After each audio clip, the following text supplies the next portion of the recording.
Writer Turkin Salek. Editor Osman Alaumis. Translated by Emre Essen. Illustrator Ilsu Salek.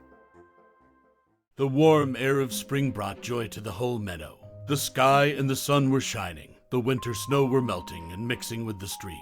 Of course, even in this weather, there were those who were not idle. The ants had finished all the grain in their barns and were looking for food. The bears were yawning, stretching, and opening their noses wide in the stupor of hibernation to smell the honey hives. At that time, the bees were filling their empty hives and teaching the newly hatched bees to collect pollen.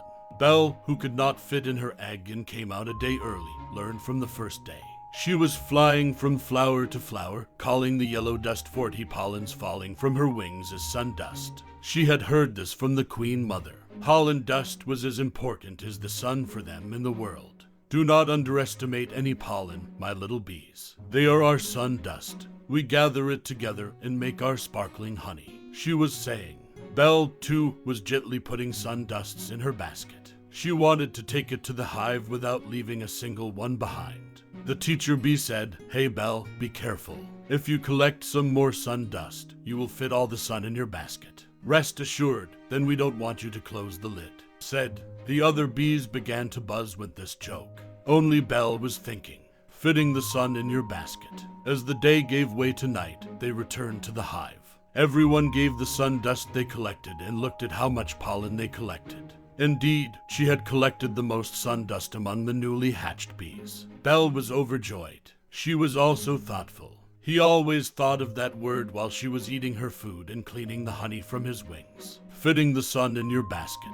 On the second, third, fourth, and other days, Belle always filled her basket to the brim. So much so that Belle came first in sun dust measurement every day.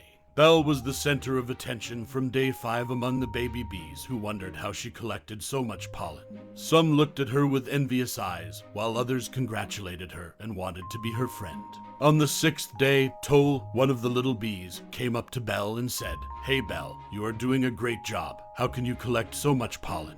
He asked. "Belle, I call them sun dust," she said, and added, just like the Queen Mother said. Toll didn't understand what she was talking about because it had only been 2 days since he had hatched, and he wanted to fly out into the flower-filled meadows without listening to the Queen Mother's speech. With curious eyes, Toll listened to Belle's mouth to hear what the Queen Mother was buzzing about. Belle said, "That's it, friend. With each pollen, I add one more sun dust to my basket. And at the end of the day, I almost have a sun, but I've never gathered that much. Someday I'm really going to the hive with a bag of sun.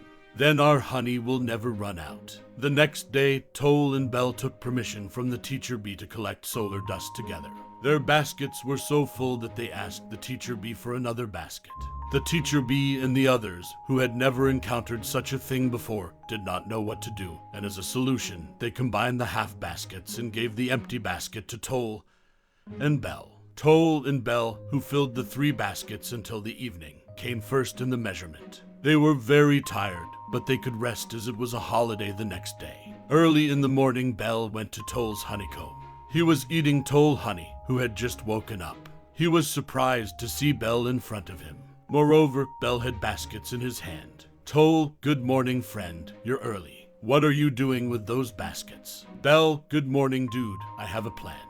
Last night, I dreamed that I was collecting sun dust. I have collected so many that there is not a single flower with pollen left in the meadow. What would we do if something like this happened?" "Toll, there are so many flowers in this meadow, it's impossible to finish, Belle. It's a dream after all." "Belle, but what if it really ends? Think about it, Toll. We can't make honey again." "Toll, I have a plan." "You said. So what's your plan, Belle?" "Belle, real sun dust, man. I want to collect real sun dust and really fill my basket with sun. It is enough to illuminate the whole meadow, even beyond the meadow. We can collect as much as we want. It never ends." Then Toll and Belle went out of the hive for the first time without the teacher bee and the others. The sun embraced the meadow with its usual joy and shed its light on the living things to come to life. Without the others, the meadow looked different to their eyes. The flowers were more frequent, the horizon was further away. Most importantly, the more they flew, the further away the sun was. The baskets they brought in front of them in order to be able to flap their wings more forcefully were getting heavier as the minutes passed. Besides, it was almost evening. In their hands, there was not a speck of real sun dust. Toll couldn't help but ask Belle, "Belle, how do we get to the real sun? It's almost evening and we're about to run out of water and honey." "Belle, we can only find out when we touch the sun, Toll. No bee has ever tried to reach real sun dust before." Toll and Belle flew 10 tree heights into the sky on their tiny wings. In fact, a bird almost snatched Toll, but the bees were so small that he took pity on Toll and asked, "Have you lost your way to your hive, Whizzes? Where are you going like this?" "To the sun," Belle said. "We will collect solar dust until our basket is full."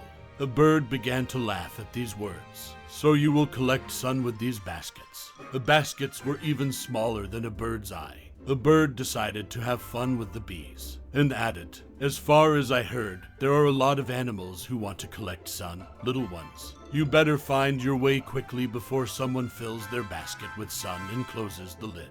Hearing that others wanted to fill their baskets with the sun, Toll and Belle started to fly anxiously faster, but they were only able to fly up to 2 trees. They needed to rest, to sit on a flower and inhale its fragrance. The sun was beginning to lose its enchanting light. Toll and Belle stopped and looked at each other worriedly. Then, slowly, the sun's rays stopped, and then voices began to come from the sky. Both of them, who had not encountered such a thing in their 10 days' lives, trembled with fear. So someone really threw the sun in their basket, closed the lid, and took it away. The bees, who did not know what to do if their flowers were out of run, started to buzz with the pain of losing the sun. At that moment, not only Belle's eyes, but also Toll's wings got wet with a large drop of water. The bees, who did not understand what was happening, started to fly towards the meadow in fear. They trembled with every drop. Finally, Belle and Toll put their baskets on their heads and made their way to the hive. Unable to distinguish between sun and sun dust, the 2 silly bees finally, instead of sun, tucked their wet heads into their baskets.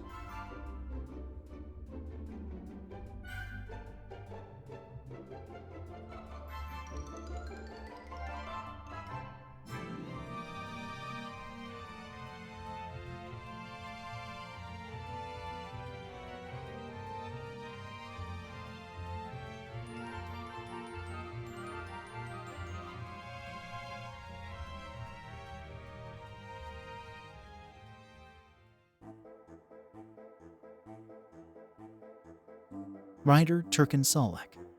Editor Osman Alalmis. Translated by Emre Essen. Illustrator Ilsu Salek.